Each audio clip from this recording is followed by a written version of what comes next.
Well, now it is time for our student guests. They created a completely original film, The Observer Effect. Eric Hayes and Jared Brendon.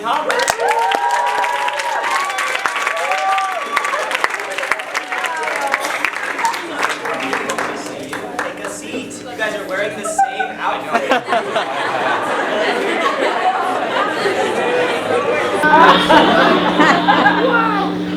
So first of all, I just want to congratulate you guys and the rest of your team on making such an awesome movie. I saw it at the Garden Theater like a couple weeks ago, and it was super impressive. Thank you. It was actually completely sold out. That whole... Yeah, surprisingly. Yeah, I was shocked. Yeah.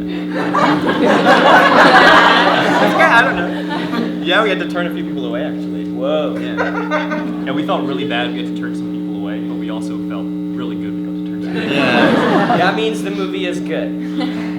So I have to ask, how did you guys manage to like pull off making?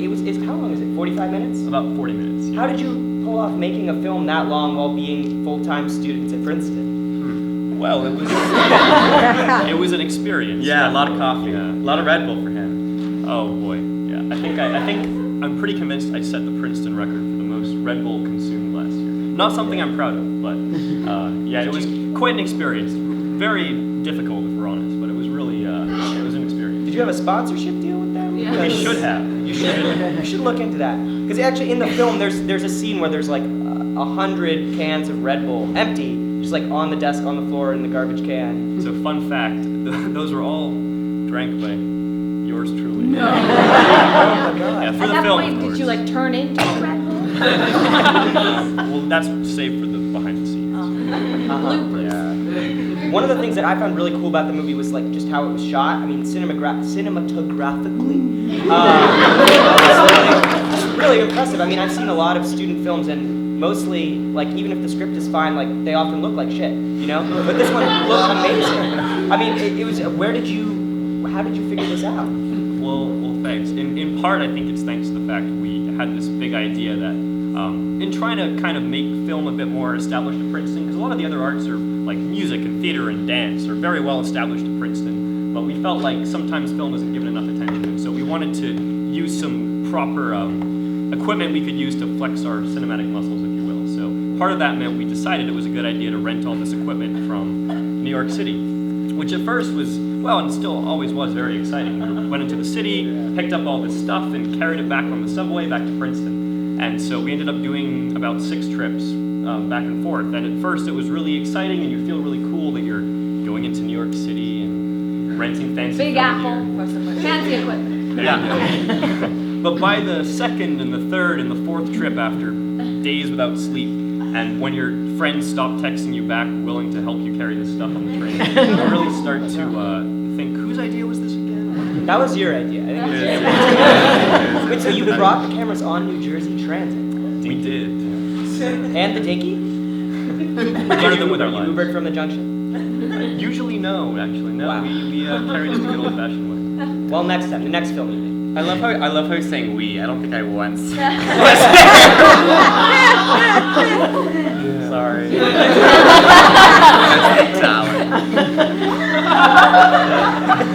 And so, Eric, I want to ask, how did you get into filmmaking in the first place? What was your first project? Well, I started quite young doing mostly making animated films, actually. Really? When you're 11 years old, you make your big budget, fancy, epic films, and the only way you can with sort of 3-inch tall clay figures, and you get your real set with your little lights and your camera and your characters, and I had a lot of fun with that for quite a long time. Wait, you made Wallace and Gromit? Yeah, so that was good. Thank you. One of my best. I was lucky enough to get some support from some really enthusiastic people, and I guess there aren't, at least at the time, there weren't a whole lot of 11-year-olds doing that. So I got lucky in that I think I was able to find some attention that way, and kind of just encouraged me to do more. And then I slowly decided that as fun as animation is, it's very solitary. And after many, many hours as a teenager in my dark room by myself, I decided it was time to meet some other people. So. Yeah, that film went to like the Sundance of animated film, by the way. But at what cost? Many hours of sunlight. Jared, I wanted to ask you, in the film, there's a kind of pivotal scene Yeah. where you're in the fountain. Uh-huh. And there's just, I mean, it was used in a lot of the promotion for the movie too. You're like in the fountain, the water's coming all down. Yeah, fully clothed. Yeah. Don't get any ideas. Yeah, it was really cold. So it was around this time. Have they drained the fountain yet? They've definitely They have. drained the fountain by So it was now. about 2 weeks ago, 50-degree water, and it's this scene. So the character, we haven't really explained this movie. So it has a lot of time travel in it. So the character I play, this is like the 4th iteration of this day, and one of the side effects of the time travel are these like pounding headaches, and he sees the Woody Woo fountain and like the beacon of hope, and he's like, well, I'm just gonna go inside. So I just like walked in, and we filmed this thing, and it took like 45 minutes of just like freezing. A little known fact is that I wrote that in the script just so I could make Jared walk in the fountain. Yeah. And he did. It was really fun. I recommend everyone do it. It's really good. Almost die of hypothermia. Yeah, Oh, another question I had is the set of the film was actually very impressive, and obviously you didn't construct it yourself, right? But there's a scene where they go into the physics professor's kind of lair, and he's got this big like machine that's supposed to represent the time travel machine. What is that? Yeah, so there's this giant magnet in the basement of Jadwin, for those of you who haven't had the pleasure to go and see it. And we somehow managed to talk the physics department into giving us some funding, because it is loosely and with a lot of creative liberties taken based on some real scientific ideas. So we managed to talk our way into letting them use what is now essentially a giant storage closet of sorts, with all kinds of scientific trinkets here, there, and everywhere. So we decided that was the place to shoot our film. So I'm Wow. sorry, there's that time travel device really in that basement? In a storage closet? Yeah, and who would have thought? I gotta check it out. One of the other scenes was shot in Campus Club. Actually, a lot of the movie takes place in Campus Club. yeah. Yeah. Opinions of Campus Club? Well, no, Campus Club was great because it's supposedly supposed to be in this unnamed eating club, so we went to the liveliest of them all. And we were filming in the upstairs billiards pool room, and Because that's what you do on a night out. yeah. So we with all